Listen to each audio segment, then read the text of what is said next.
guys, for today's video, dumayo kami ng Alabang Zapote Road in front of Perpetual Health para kumain dito sa Sinangag Express. 24 hours sila dito. Malaki din ang place nila dito, kasyang-kasya ang buong pamilya. At ito nga pala ang kanilang menu. Meron silang mga silog meals, barbecue, pares, at smoke bangus. Ito naman ang order namin, liempo at bagnet silog with special iced tea. Dahil wala ang ating picky eater na daughter, daddy take over muna. Unahin na natin itong bagnet silog. Samahan na rin natin ng fried rice. Crispy yung outside niya at malambot yung inside niya. Masarap. Perfect na perfect dito sa kanilang rice. Next naman natin ay ang liempo silog.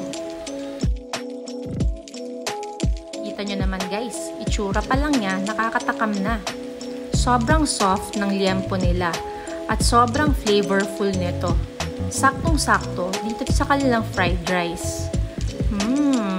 Masarap din to. Sobrang okay ng place na to. Meron din sila mga budget-friendly meals pang mga students.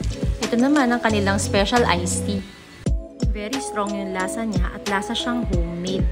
Masarap siya, kaya kung budget-friendly ang hanap mo at masarap na food, dito na sa may Sinangag Express Las Piñas branch. Dahil dyan, we will rate them 4 stars. See you on our next food trip. Bye!